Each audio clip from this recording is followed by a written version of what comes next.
So if the kindergartners want, I thought I'd tell a story tonight. So tonight we're celebrating the role of Torah in our children's lives, and some who are just beginning their Jewish education, and some who have entered the next phase of their Jewish education as young adults.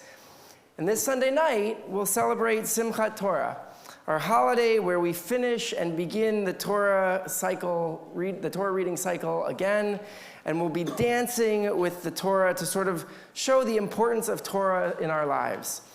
So in honor of these students and this holiday, I thought I'd share this story about the importance of holding the Torah close to us, holding the teachings and the values of the Torah close to us. So if the kids want, you can come up. If not, you can snuggle with mom or dad. That's fine too. So there once was a town with 2 synagogues. On one side of town, there was a rich synagogue with a big, beautiful building and a big, beautiful ark with giant golden doors and an ark full of beautiful Torahs covered in gorgeous velvet Torah covers, topped with beautiful golden crowns. But there was one problem with this synagogue. They had a lot of money, but the thing they were missing was people. The synagogue sat empty almost all of the time, except for once a week when the rabbi of the synagogue would come by, unlock the doors, open it up, peek inside just to make sure everything was in its place, that nothing had moved. And on the other side of town was a poor synagogue. They didn't have very much money, and they didn't really have such a great building. It was kind of falling apart. The doors squeaked when you opened it. But there were hundreds of congregants inside who loved the Torah. They came every Shabbat. Old people, young people, middle-aged people, mothers, fathers, children, babies, everyone came. They came because they loved the Torah. They loved hearing it being read. They loved debating its meaning. Who here? Raise your hand if you love the Torah. All right, we'll take a poll at the end and see if we have convinced you. Raise the Torah if you like the Torah, but you don't like the Torah. Right? They loved hearing it being read. They loved debating its meaning. They loved living out its values in their lives.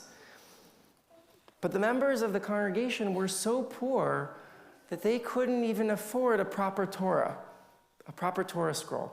And so what they did was they took 2 sticks and did manage to find a nice long blank stretch of parchment, a nice blank stretch of parchment that they strung between the 2 sticks. And they had an old crate that they put an old curtain over, and that was their ark that the Torah lived in. And there was a very wise man who happened to be blind, but when he was younger, he had learned how to chant the Torah. And he had learned it so well that he had it memorized, the whole Torah. And so every Shabbat, this old man, this old Torah reader, would come to the synagogue and read from this blank scroll from memory, would chant the Torah from memory, and the people loved it. Now, one week, as the rabbi of the rich synagogue was making his rounds, checking to make sure everything was in its place, he heard a strange noise coming from the ark. He wondered, could it be a bug? Maybe a mouse? Maybe someone had snuck inside somehow? But that was impossible. But as he got closer to the ark, as the rabbi got closer to the ark, he realized that what he was hearing was voices. Lots of voices, lots of little voices. And he wondered, could someone be inside the ark? What do you think? Is there somebody in the ark? No, probably not. Maybe. So he walked up to the ark, and he opened the beautiful golden door just a crack to sort of peek inside to see what he could see. And as he began to open the doors flung open, and out jumped a giant letter Aleph, the Hebrew letter Aleph. And suddenly behind that Aleph came hundreds and hundreds of letters just flying out like a big swarm, and it knocked the rabbi over. There were so many of these letters.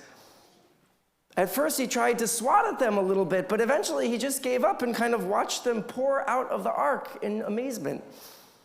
There was a sharp whistle, and right then, that big Aleph that had knocked him over stepped forward. And as the Aleph sounded the order, the letters formed organized lines. Alephs in one row, and bets in another, and gimels in another, and dalets and hays. And when the Aleph gave the signal, he called out to them, left, left, left, right, left, and they started marching in rhythm, all of these letters, so incredibly organized. The rabbi couldn't believe his eyes. He says, stop, what are you doing? The Aleph signaled the letters to rest, and the lines of the letters stood still. Stepping forward, the Aleph addressed the rabbi. We're leaving, he declared. Leaving, the rabbi asked, not quite believing that he was actually carrying on a conversation with a Hebrew letter, a silent Hebrew letter, no less. Why would you want to leave? Look how we've treated you. We've built you this beautiful synagogue. We've dressed you in velvet and crowned you in gold. We honor and protect you in this gorgeous ark. We show you our highest esteem and respect. It's true, you respect us, Rabbi, but you don't love us. Your ark is a prison. It's not enough to dress up a Torah. You must open the Torah and open yourself to Torah. Rabbi, we're lonely. We need people to read us and learn from us and study us and celebrate our teachings. The rabbi was shocked to hear these words. He pleaded with the letters, please don't leave us. Don't abandon us. Rabbi, the Aleph said sympathetically, we are not leaving you. You already left us long ago. We're going where we're appreciated. Now, please, Rabbi, move out of the way so we can go. The rabbi refused. They argued back and forth, but the rabbi wouldn't budge. And then finally, 50 gimels, their kicking feet swinging wildly, charged the rabbi. He held up his hands and ran from the attack. The Aleph whistled the next command, forward march, and lines of letters advanced. All the rabbi could do was watch in dazzled wonder as the letters jumped off the Torah scrolls, formed lines, and marched together out of his synagogue. At last, the final Tav marched out. The rabbi followed the army of letters all the way across town till they reached the doors of the poor synagogue. Inside, it was the moment of the service when the Torah is lifted. The old reader stood and slowly hoisted the pretend Torah. As he turned to show the scroll to the congregation, the doors of the synagogue burst open. The congregants gaped in awe as the troops of letters marched in rhythm, led by the huge Aleph, left, left, left, right, left. The old man stood holding the blank Torah up high, not knowing what had happened. And as he did that, the letters jumped onto the scroll, one letter at a time, finding their exact place in the Torah, first forming words, then verses, then columns. The old man felt the Torah starting to get heavier. He set it down and ran his fingers across the parchment. Feeling the letters and the words, he looked up in wonder. It's a miracle, he shouted. Our Torah has become real. The congregants ran to the front of the sanctuary to see the real Torah. Someone started singing, and the old man picked up the Torah scroll and began to dance. Soon everyone was dancing and singing and lifting the newly inscribed Torah proudly. The rabbi from the rich synagogue stood in the back watching all of this unfold. He couldn't believe what he had seen tonight. First, the letters marching, then the attack of the gimels, and now dancing with the Torah? He had never seen people dance with the Torah. To him, a Torah was heavy and serious. One couldn't just dance with a Torah. The rabbi slowly walked through the room. As he reached the front, Everyone stopped dancing and singing and stared at the somber-faced rabbi.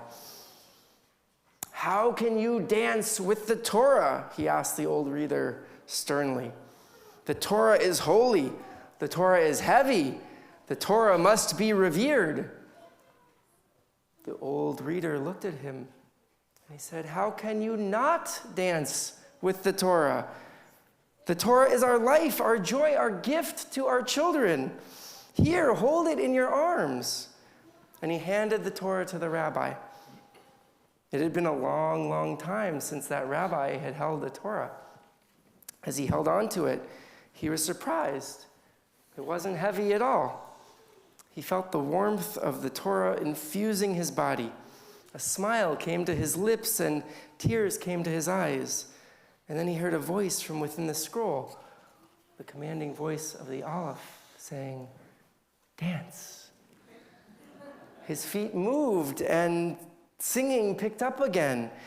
Before he knew it, he was dancing around and around, arm in arm with the reader. Soon everyone was dancing and singing, led by the rabbi and the reader. They danced and danced through the whole day. The next Shabbat and for every Shabbat after that, as the congregants arrived at the little poor synagogue for the service, there was the rabbi sitting right in the front row. As the Torah was read, he listened closely. And when it was time to lift the Torah, the reader called the rabbi to the bima. The rabbi again lifted the Torah and held it for many minutes.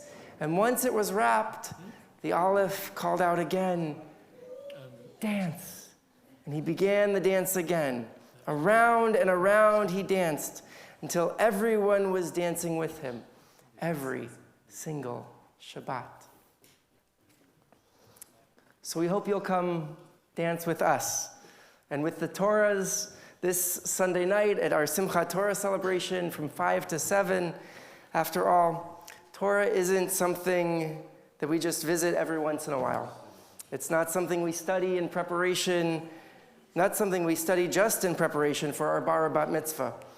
As we celebrate our B'nai Mitzvah students and our consecration students tonight, we pray that they will always hold Torah close to their hearts, that it will be a source of wisdom, values, purpose, and joy in their lives, not just today, but every day. Shabbat Shalom.